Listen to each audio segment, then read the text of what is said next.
Next speaker did not stand down.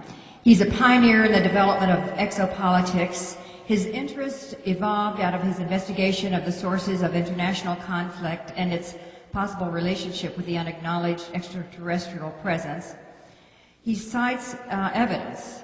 Extraterrestrial races are currently engaging humanity and the planet in a variety of ways. And what got the interest of a Washington Post reporter, Peter Carlson, was some of the citations I made of President Eisenhower going to Edwards Air Force Base. And so he wrote up a front page story in the style section of the Washington Post, which the story itself I thought was quite good in terms of presenting the case that there was in fact a meeting at Edwards Air Force Base featuring President Eisenhower.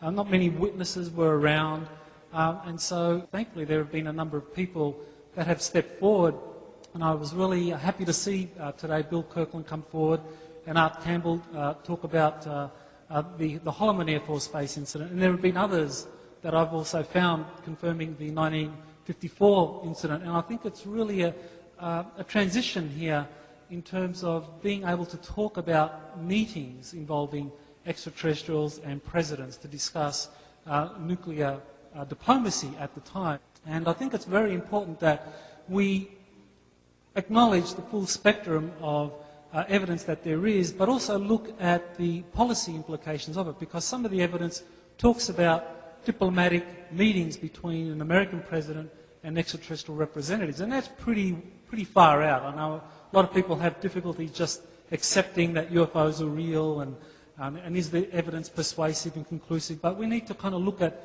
the full spectrum. But the evidence still stands, and if you have first-hand witnesses coming forward saying that they saw documents or they attended meetings or they were aware of film or saw a film concerning an event such as President Eisenhower meeting extraterrestrials, then we look at that evidence. And so that's the approach that I want to do today in terms of looking at some of the important issues that are concerned with the Obama administration and UFO ET disclosure, because they are some very important issues. And I think when we look at what presidential administrations have been trying to do over the years, we see that some of them have actually tried to find the truth, and that in fact presidential administrations are not these all-powerful entities that we often think they are. And then all of a sudden they're confronted with a situation where they're told that, well, even though you're technically the president or a cabinet secretary, that you don't have need to know.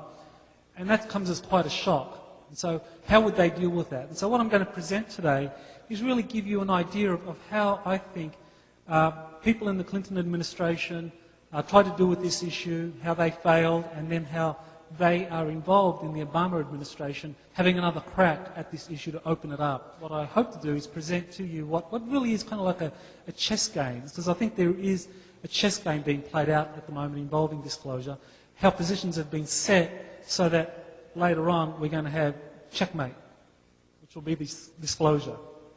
So here we have the first part where I'm going to be talking about the Rockefeller Initiative. Lawrence Rockefeller sent a letter on March 29, 1993 to Bill Clinton's science advisor. That letter was sent by Rockefeller's attorney, Henry Diamond, and the letter stated that Rockefeller was, quote, anxious to have a brief meeting with Dr. Gibbons, Special Assistant to the President for Science and Technology, to discuss the potential availability of government information about unidentified flying objects and extraterrestrial life. So Bill Clinton, what would he do being president? He gets this letter from Rockefeller's attorney. He seeks an official briefing. So he asks James Woolsey, who was appointed by Clinton to be the CIA director, for information on UFOs. Woolsey was denied need-to-know access. The Clinton administration correspondence with the Rockefellers shows that Executive Order 12958 was discussed explicitly as a means of shaking loose some of these UFO files. So that is discussed in the documents that were released under the Freedom of Information Act. This is where John Podesta comes in, a very important figure. He was involved very prominently in the development of Executive Order 12958. He was aware of the Rockefeller Initiative, and his views on 12958 as a tool in the disclosure process. He has been a strong proponent of that ever since. Podesta's influence in the White House, he became White House Chief of Staff 1998-2001. His signature issues are open government and declassification of national security files. He's aware of the Clinton administration's failure to release UFO files. So he understood that the Clintons did try very hard to shake loose whatever they could about UFOs from the various federal agencies, military departments, but they failed. It was really a clear failure. So he understands the need for priorities and a strategy to succeed the next time a Democratic administration comes to power.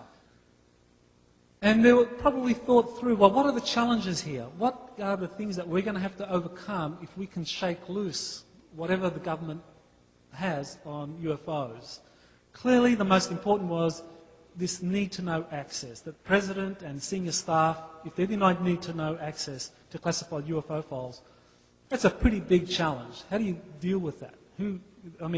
Someone makes a decision as to who needs to know, and the President and senior staff aren't necessarily given that need-to-know access.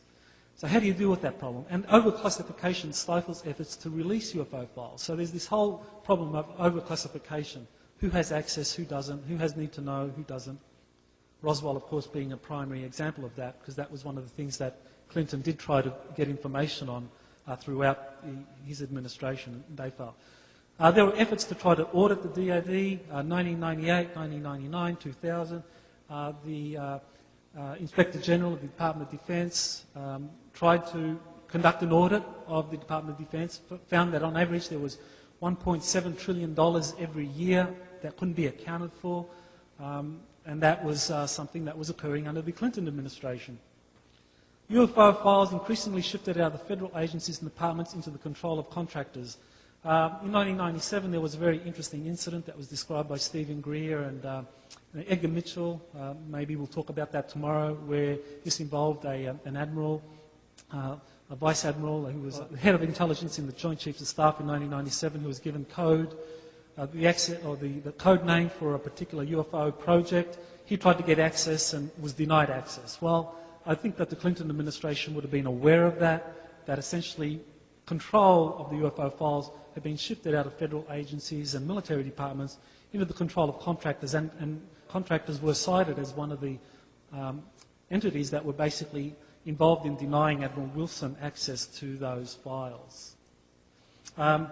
In October 2002 and also October 2003, he appears at the National Press Club to talk about the need to declassify 1965 files on UFOs concerning the Kecksburg crash. And he says, quote, "It's time to open the books on the question of government investigation of UFOs. It ought to be done because it's right. It ought to be done because the American people can handle the truth, and it ought to be done because it's the law," end quote. So I think that it was no accident that at the very time that the Center for American Progress was being kind of institutionally set up, that he's going around gave these two very prominent UFO talks.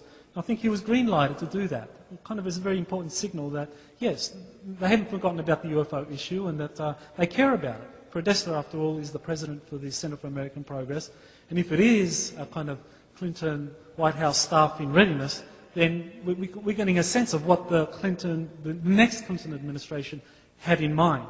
As president of the Center for American Progress, Podesta develops a list of priorities for the next presidential administration based on government openness and transparency. These are going to be the catchwords for moving forward on a number of issues that are of importance, and of course the UFO disclosure issue is kind of like embedded within that.